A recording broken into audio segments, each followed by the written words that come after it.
Bismillahirrahmanirrahim. Assalamualaikum warahmatullahi wabarakatuh. Waalaikumsalam warahmatullahi wabarakatuh. Minta waktunya sebentar ya, murid-murid. Baik, Pak. Ya, Pak. Di sini saya akan mengajarkan tentang. Bisa tolong yang membantu saya untuk mengoperasikan mikrofon.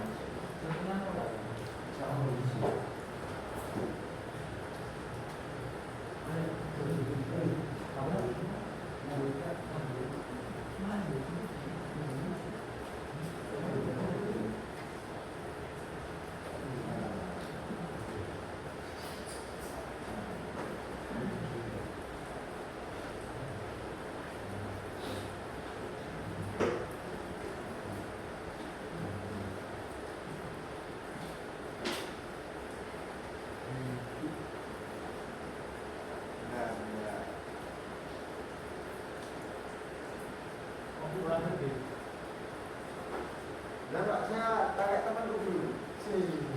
Waktu yang bisa mengoperasikan tolong.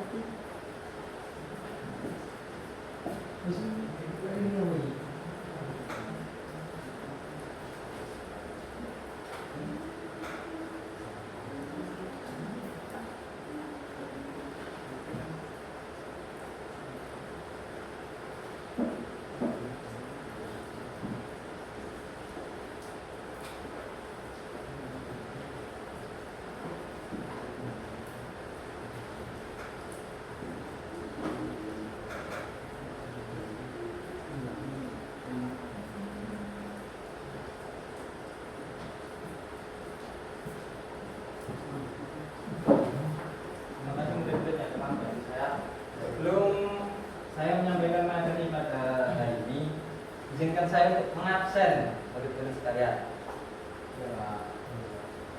Indra, Hadir, Pak. Yus, Hadir, Pak. Taros, Hadir. Amin, Hadir, Pak. Ijar, Hadir, Pak. Tama, Hadir, Pak. oh lengkap. Hadir, Pak. Oke. Selanjutnya kita akan menuju ke materi.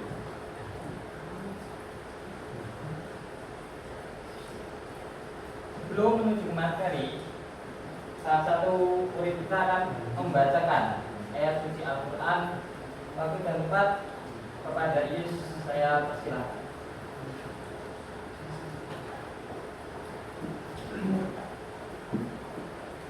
Bismillahirrahmanirrahim. Alif lam mim. Dzalikal kitabul la raiba fihi hudan lil muttaqin alladzina yu'minuna bil ghaibi wa yuqimuna sholata wa mimma razaqnahum yunfiqun walladzina yu'minuna bima unzila ilaika wa ma unzila min qablik wa bil akhirati hum yuqinun. Terima kasih kepada Yus yang telah membacakan ayat suci Al-Quran. Menuju ke materi hari ini yang akan kita bahas, yaitu adalah meneladani produktivitas dalam berkarya dan semangat literasi masa keemasan era darurat Abadiah. Abadiah memiliki latar belakang sebagai berikut. Izin Pak, ya orang besar, mau pernah besar? Iya Pak. Bentar. Orang, Pak. Nah, lagi. Nah,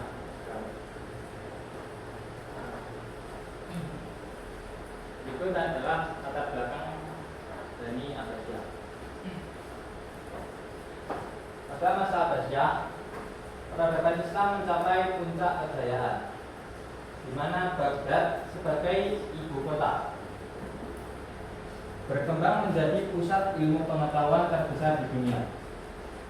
Pemerintah sangat mendukung kegiatan pendidikan, penelitian, dan penerjemahan karya ilmiah. Pada masa inilah berdiri lembaga besar bernama Baitul Hikmah yang berfungsi sebagai perpustakaan, pusat penelitian, dan tempat berkumpulnya para ilmuwan. Tempat ini menjadi simbol berkembangnya ilmu pengetahuan dan literasi di dunia Islam. Semua ini menunjukkan bahwa kemajuan peradaban Islam waktu itu lahir dari kecintaan pada ilmu, kerja keras, dan belajar, serta budaya literasi yang sangat kuat. Itu mungkin untuk bagian latar belakang.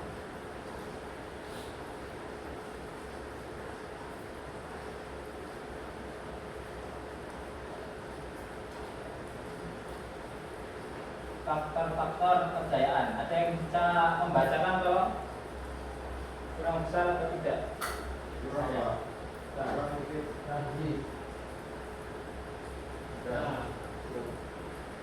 Siapa yang ingin membacakan? Saya. Oh, siap. Mas Indra, silakan. Faktor kejayaan 1. Dukungan khalifah. 2. Perpustakaan dan pusat studi. 3.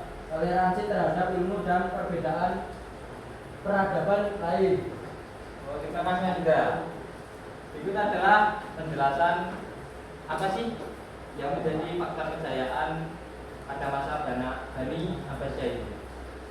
Yang pertama, yang mestinya kita membutuhkan dukungan khalifah. Kenapa? Karena khalifah itu ialah seorang pemimpin atau bisa disebut sebagai pengganti Rasulullah. Karena itu pada masanya ketika Rasulullah SAW meninggal, para sahabat itu menyarankan untuk apa istilahnya, mencari pengganti. Nah, penggantinya itu disebut sebagai khalifah. Nah, kenapa khalifah itu bisa berdampak besar? Karena khalifah itu istilahnya, isinya itu berisi seperti orang-orang yang dipercayai oleh masyarakat sekitar. Kalau misal kita punya kekuasaan atau punya ilmu yang besar, pastinya kita akan dihargai oleh masyarakat dan masyarakat tidak akan semena-mena kepada kita. Itu yang kedua, yaitu perpustakaan dan pusat studi. Perpustakaan itu mencakup banyak buku, banyak ilmu, dan menjadi pusat pembelajaran bagi semua orang, bagi siapapun yang ingin atau mengetahui betapa luasnya dunia ini, maka hendaklah ia untuk sering-sering meninjai atau menuju ke perpustakaan, karena di sana itu kita menemukan banyak ilmu yang tidak kita ketahui apabila kita bertanya kepada orang lain. Misal, saya bertanya kepada Mas Yus, apakah Mas Yus mengetahui apakah hikmah dari adzan itu? Oh iya, enggak. Tapi itu menurut pendapatnya Mas Yus. Belum tentu di buku itu mesti memiliki istilahnya, banyak artian lah, nggak cuma satu. Ya bisa disebut panggilan. Tapi ada juga yang menyatakan itu sebagai istilahnya, dan panggilan. Nah, kita itu mau dikasih hadiah. Nah, barang siapa mendekati adzan, maka ia akan mendapatkan hadiah dari Allah. Nomor 3, itu adalah toleransi terhadap ilmu dan peradaban lain. Maksudnya toleransi di sini ialah semua ilmu itu dikumpulkan menjadi satu ya. Jadi tidak memandang. Masa kita semisal kita cuma suka matematika, tapi kita tidak suka TIK. Nah, itu namanya gimana ya? Enggak bertoleransi lah istilahnya. Nah, makanya kita harus mempelajari semuanya agar kita itu berusaha untuk menjadi orang yang sempurna, lebih baik daripada yang sekarang. Terus untuk penjelasan yang peradaban lain.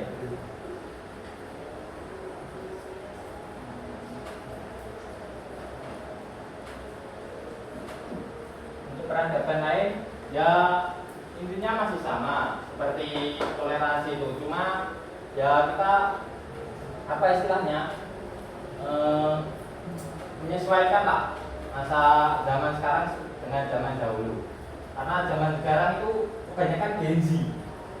Istilahnya Gen Z sekarang itu malas membaca. Nah, makanya dari itu kita harus menyesuaikan ilmu yang sekarang. Kalau yang sekarang itu sistemnya ya seperti ini, modelnya seperti menunjukkan slide-slide di komputer.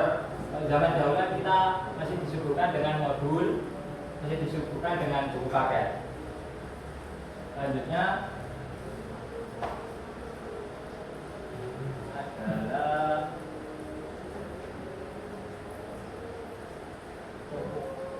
penting. Nah, pokok penting di sini ada 8. Nah, dari itu saya akan memudahkan kalian memberi tugas saja lah. Ya, saya juga ikut terbantu. Nah, silakan masing-masing kalian dibagi menjadi 2 kelompok dan menjelaskan kenapa sih kok tokoh-tokoh itu menjadi penting dalam apa ya istilahnya menuju keemasan pada Bani Abbasiyah. Saya beri waktu 5 menit cukup lah. Cukup yang singkat-singkat saja, belum panjang-panjang. Ya, nanti Abbasiyah.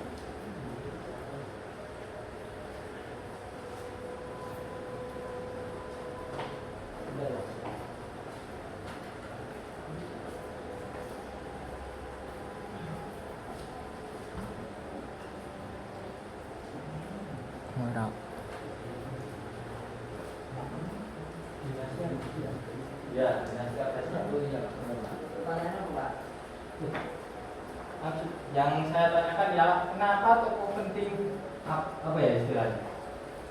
Kenapa tokoh-tokoh tersebut bisa disebut penting dalam menuju masa keemasan Bani Abbasiyah? Kan mesti kan ada alasannya apa saja. Nah, itu yang saya mau tanyakan.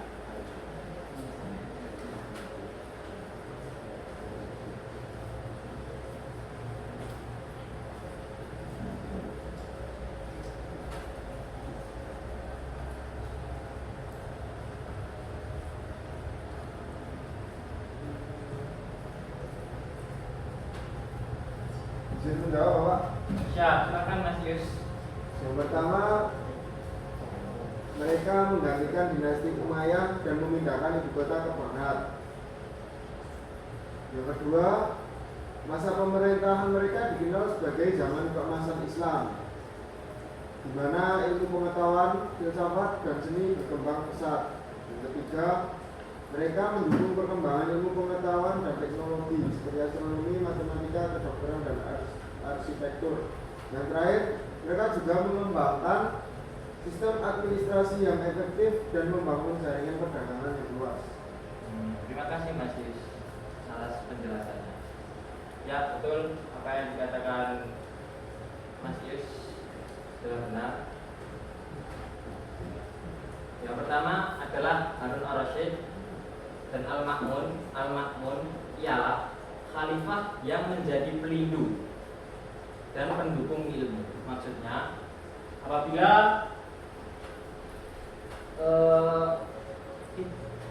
sekelompok orang sedang menuntut ilmu dan mungkin bisa jadi ada orang yang ingin berbuat buruk, nah maka khalifah-khalifah itulah yang menjadi pelindung bagi mereka.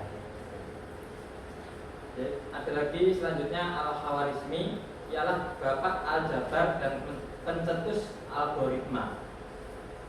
Selanjutnya ada Ibnu Sina, yaitu ahli dalam kedokteran dan filsafat dengan karya Al-Qanun fi Atib.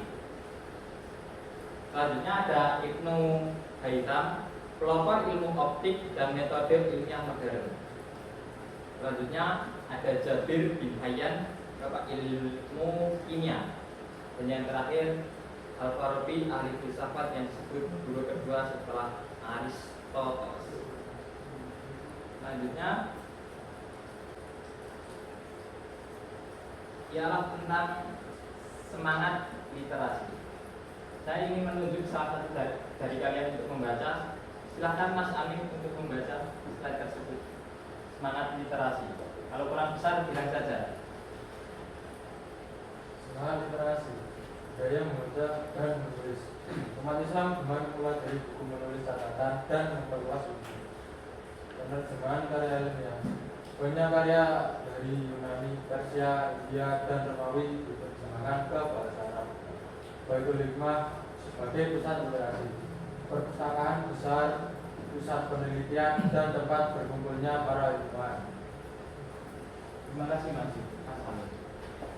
Nah, menurut pandangan saya semangat literasi itu adalah di mana pada zaman tersebut para sahabat atau pada umat manusia pada saat itu Bani Abbasiyah itu semangat membaca. Kenapa? Pada zaman tersebut internet belum ditemukan atau bisa jadi belum ada. Nah, maka pada saat itu orang-orang pasti mencari apa istilahnya, berita-berita terbaru lah, berita-berita terbaru. Misal kalau sekarang itu dari koran.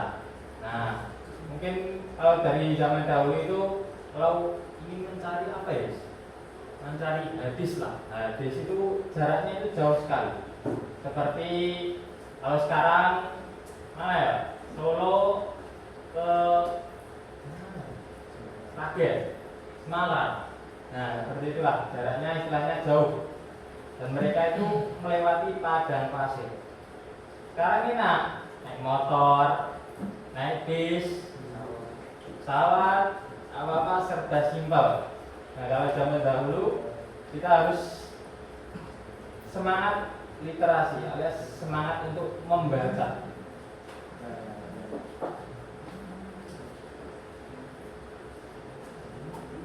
Materi selanjutnya ialah produktivitas dalam berkarya. Penjelasannya sebagai berikut. Para ilmuwan bukan hanya mempelajari karya sebelumnya, tetapi juga melakukan penelitian, percobaan, dan menemukan teori baru. Mereka menulis ribuan buku di bidang kedokteran, matematika, astronomi, sastra, filsafat, dan teknologi. Untuk pembahasan yang terakhir,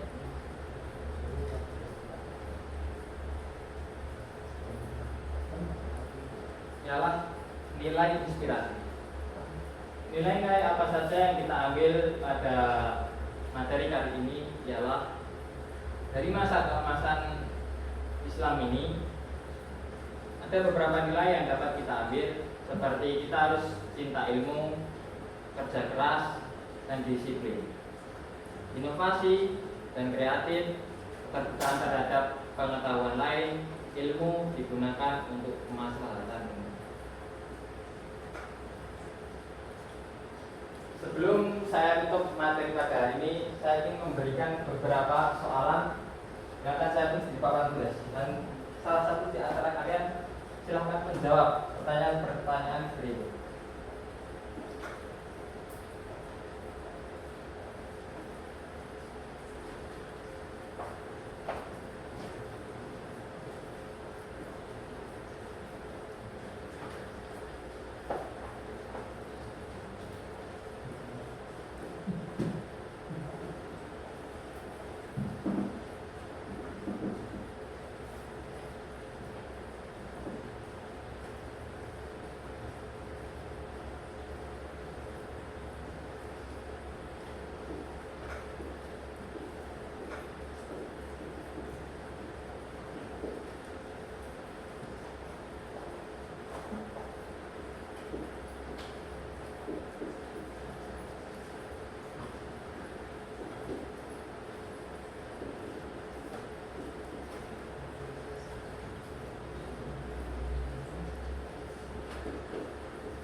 Nanti ya Mas?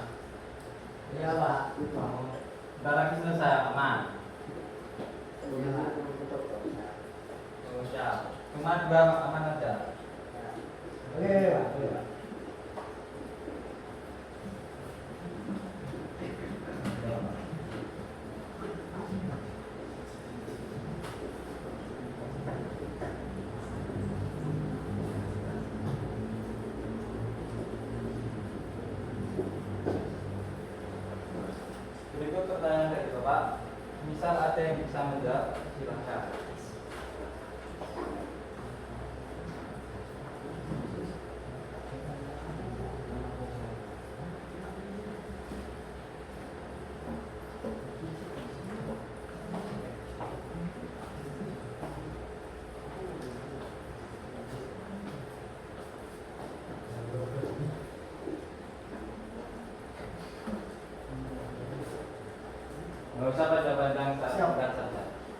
Soalnya sudah waktu untuk sholat maghrib, terlalu lama.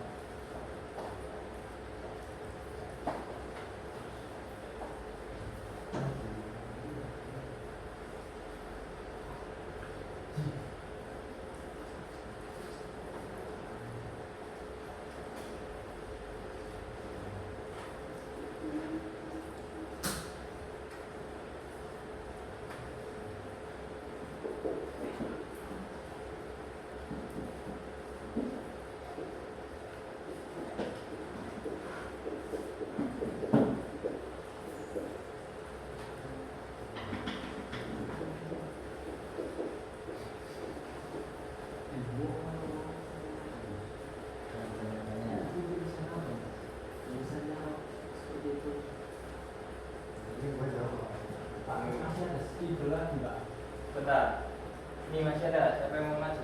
Saya Pak.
Terima kasih Mas Indra.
Terima kasih atas jawabannya Mas Iswan Saros. Mungkin teman-teman sekalian ini bisa foto ya, soalnya nanti saya akan meminta kalian untuk mengumpulkannya di Google Drive. Mungkin sekian dari saya. Mari kita tutup dengan doa kafaratul majelis. Subhanallah.